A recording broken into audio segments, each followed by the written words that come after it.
सुनिए काव्य ग्रंथ, मंत्र, श्लोक, स्तोत्र, भजन एवं धर्म के साथ जुड़ी कथाएं। भक्ति से आत्मशक्ति। ओम कृष्णाय वासुदेवाय हरे परमात्मने प्रणत कृष्णाशाय गोविंदाय नमो नमः। सरस्वती महाभागे विद्ये कमललोचने विश्वरूपे विशालाक्षे विद्यां देहि नमस्तुते। गुरु ब्रह्मा गुरु विष्णु गुरुदेवो महेश्वरः गुरु साक्षात् परं ब्रह्म तस्मै श्री गुरुवे नमः। आज मैं श्रीमद् भागवत महापुराण के प्रथम खंड के चतुर्थ स्कंध के अथ प्रथमोध्याय अर्थात पहला अध्याय, इसमें विषय है स्वयंभुव मनु की कन्याओं के वंश का वर्णन हिंदी में का के रूप में इसे दे रहा हूँ। पुनः इसका खा भी दूंगा चूंकि अध्याय लंबा है।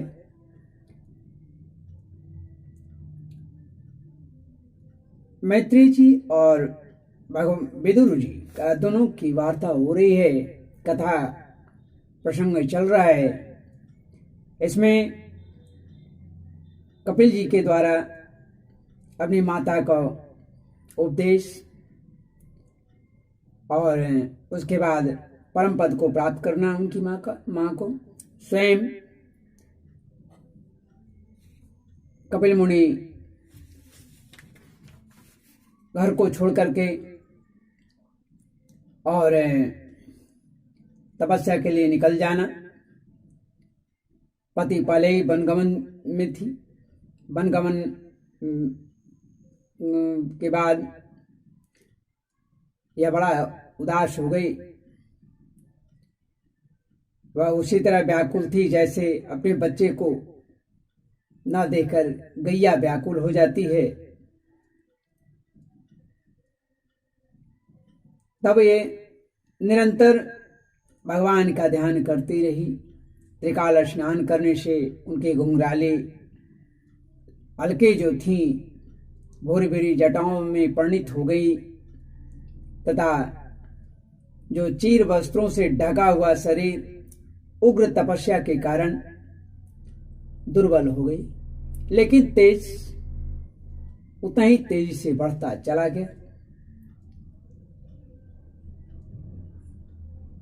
तो अब इनको गृहस्थ आश्रम से मोह रह नहीं गया था। तो आगे अब कहते हैं विदुर जी ने कई प्रश्न किया है और उसी का उत्तर मैत्रेय जी निरंतर देते आ रहे हैं। मैत्रेय जी ने पूछा था, मैत्रेय जी ने कहा कि मनोस्तो सते रूपायाम त्रिस्तः कन्याश जजिरे आकुतिर्देवहूतिश्च प्रसूतिरिति विश्रुता। विदुर जी ने कथा आरंभ किया। जब इन्होंने कई तरह के प्रश्न किए तो उसी प्रश्न के बाद ये इन्होंने कहना आरंभ किया।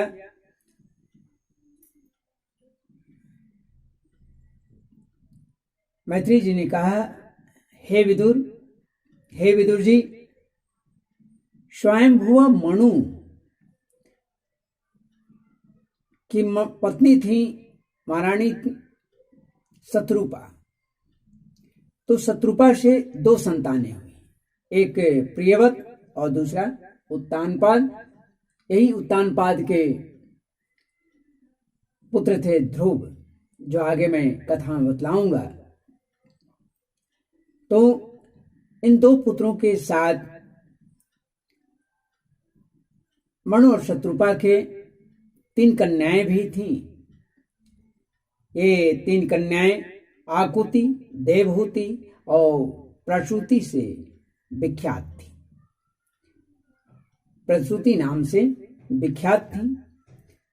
आकुति का यद्यपि भाई थे प्रियव्रत और उत्तानपाद, लेकिन बड़ी थी, तो महारानी शत्रुपा की अनुमति से उन्होंने सुरुचि प्रजापति के साथ पुत्रिका धर्म के अनुसार विवाह कर दिया। पुत्रिका धर्म है क्या, इसको भी हम लोग को जानना चाहिए। तो पुत्रिका धर्म के अनुसार विवाह किया, तो आखिर पुत्रिका धर्म है क्या, तो इसके बारे में हम लोग को जानकारी रखनी चाहिए। भागवत के अनुसार पुत्रिका धर्म के अनुसार किए जाने वाले विवाह में यह शर्त होती है कि कन्या के जो पहला पुत्र होगा उसे कन्या के पिता ले लेगा। पुत्रिका धर्म के अनुसार विवाह में कन्या का पहला पुत्र जो होगा उसे कन्या का पिता रख लेते हैं। तो इसी धर्म के अनुसार उनका विवाह हो गया। प्रजापति रुचि भगवान के अनन्य चिंतन के कारण ब्रह्म तेज से बिल्कुल संपन्न थे। उन्होंने आकुति के गर्भ से एक पुरुष और एक स्त्री का जोड़ा उत्पन्न किया, यानी जमे देहात में कहते हैं।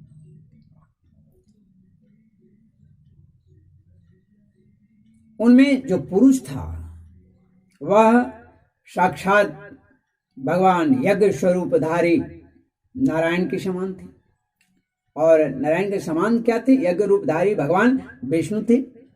और स्त्री रूप में जो लड़की पैदा हुई वह स्वयं साक्षात महालक्ष्मी की अंश स्वरूपा दक्षिणा थी।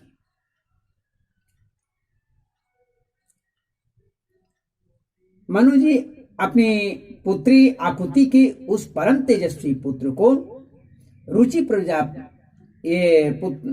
परम तेजस्वी पुत्र को बड़ी प्रसन्नता से अपने घर ले आए, और दक्षिणा को रुचि प्रजापति ने अपने पास रखा। जब दक्षिणा विवाह के योग्य हुई तो उसने यज्ञ भगवान को ही पति रूप में प्राप्त करने की इच्छा जाहिर की। तब भगवान यज्ञ पुरुष ने उनसे विवाह किया। इससे दक्षिणा को बड़ा संतोष हुआ। भगवान ने प्रसन्न होकर उससे 12 पुत्र उत्पन्न किए।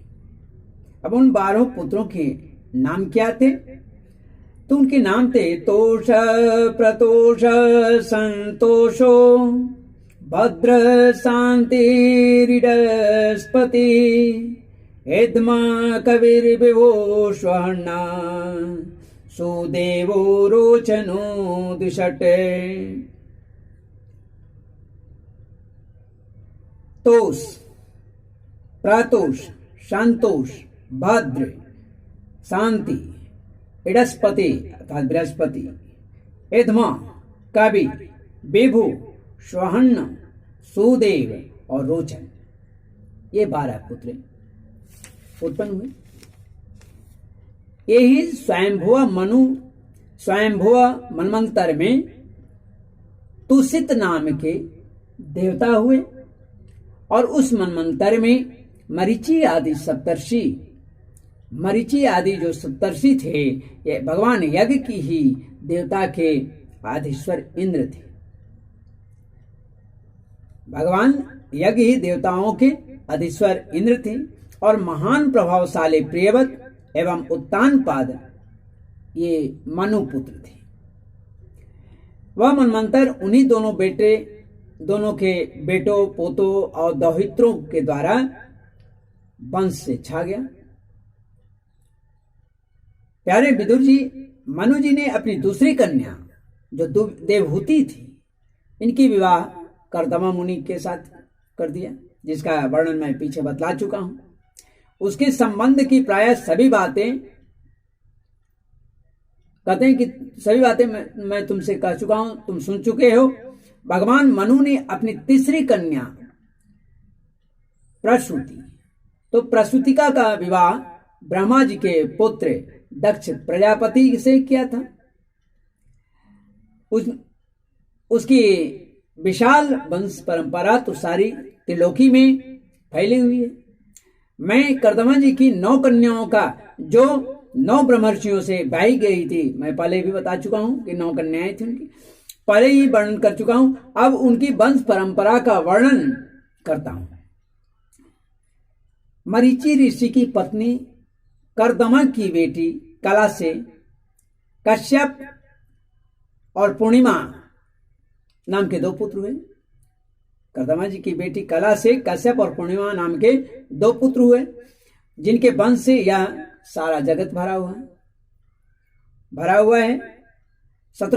शत्रुतापन विदुर जी, पूर्णिमा के बीरज और विश्वग नाम के 2 पुत्र तथा देवकुल्या नाम की एक कन्या हुई। यही दूसरे जन्म में श्री हरि के चरणों से प्रकट होकर के, यानी श्री हरि के चरणों के धोवन से देवसरी जो गंगा हैं, माता गंगा जो हैं, रूप में ये प्रकट हुई थी। अत्रि की पत्नी अनसुईया से दत्तात्रेय, दुर्वासा और चंद्रमा नाम के 3 परम तेजस्वी पुत्र हुए। ये क्रमशः भगवान विष्णु, शंकर और ब्रह्मा के अंश उत्पन्न हुए थे। तब विदुर जी ने पूछा कि गुरुजी, अत्रेर्ग्रे सुरश्रेष्ठा स्तुत्युत्पत्त्यन्त हेतव किंचित् चिकीर्षवो जाता एतदाख्याहि मे गुरु। विदुर जी ने कहा कि गुरु जी कृपया यह बतलाइए कि जगत की उत्पत्ति, स्थिति और अंत करने वाले जो हैं, इन सर्वश्रेष्ठ देवों ने अत्रि मुनि के यहाँ क्या करने की इच्छा से आए थे। तब मैत्री जी कहते हैं कि ब्रह्मणानोदित श्रेष्ठावत्रिर्ब्रह्म विदाम्बर सपतन्यायया वृक्षं कुलाद्रिं तपसी स्थिता।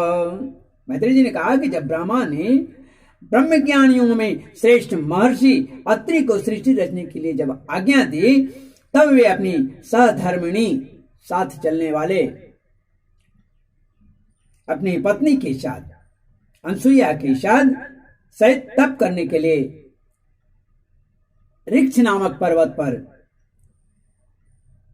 कुल पर्वत पर गए। वहां पलाश और अशोक के वृक्षों का एक विशाल वन था। उसके सभी वृक्ष फूलों के गुच्छों से लदे हुए थे। उसमें सब और निर्विंध्या नदी के जल की कल कल ध्वनि सुनाई पड़ती थी, वहां गूंजती रहती थी। उस वन में वे मुनि श्रेष्ठ प्राणायाम के द्वारा चित्त को वश में किया। वश में करके 100 वर्ष तक केवल वायु पी करके उन्होंने तप किया। सर्दी गर्मी आदि द्वंद्वों की कुछ भी परवाह नहीं की। एक ही पैर पर खड़े होकर के उन्होंने तपस्या किया, करते रहे। उस समय वे मन ही मन यही प्रार्थना करते थे कि जो कोई संपूर्ण जगत के ईश्वर हैं, तब उन्हें ब्रह्मा विष्णु महेश कोई नहीं पहचानते।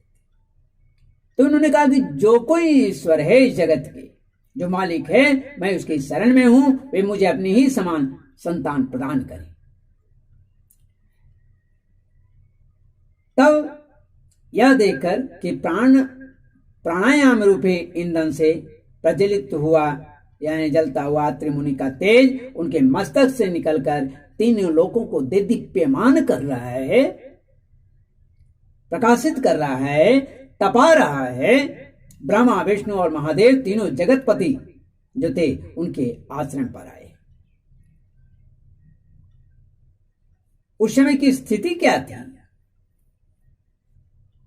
उस समय अप्सरा, मुनि, गंधर्व, सिद्ध, विद्याधर, चारण और नाग उनका सुयश गा रहे थे। तत् प्रादुर्भाव संयोग विद्योतीतमना मुनि उत्तिष्ठन्नेकपादेन दादर्श विबुधर्षवान्।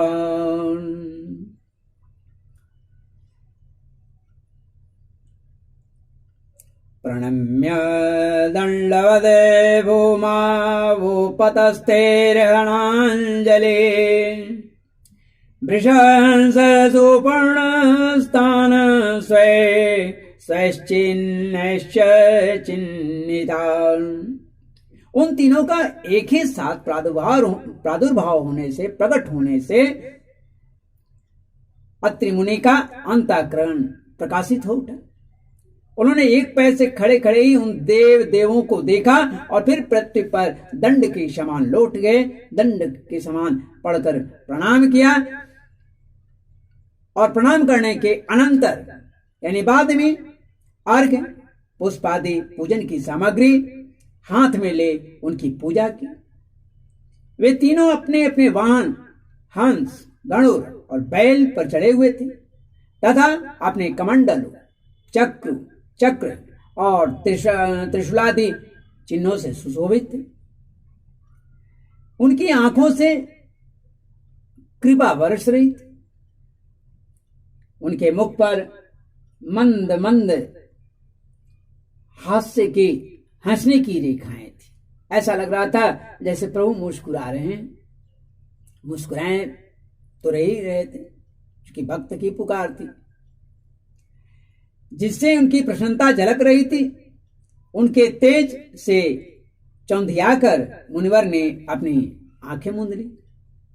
वे चित्त को उन्हीं की ओर लगाकर हाथ जोड़कर अति मधुर स्वर में, अति मधुर और सुंदर भावपूर्ण वचनों में लोकों में सबसे बड़े उन तीनों देवों की स्तुति करने लगे। अत्रि मुनि ने कहा, विश्वोद्भव स्थिति लय सुविभज्यमानेर माया गुणैरनुयुगं विगृहीत देहा ते ब्रह्म विष्णु गिरीशा प्रणतोऽस्म्यहं वस् तेभ्यः कैव भवतां मयोपहूत। अत्रि मुनि ने कहा कि भगवान प्रत्येक कल्प के आरंभ में जगत की उत्पत्ति, स्थिति और लय के लिए जो माया के सत्वादि गुणों का विभाग करके फिल्में शरीर धारण करते हैं, वे ब्रह्मा, विष्णु और महादेव आप ही हैं। मैं आपको प्रणाम करता हूं। कहिए, मैंने जिनको बुलाया था आप में से वे कौन है?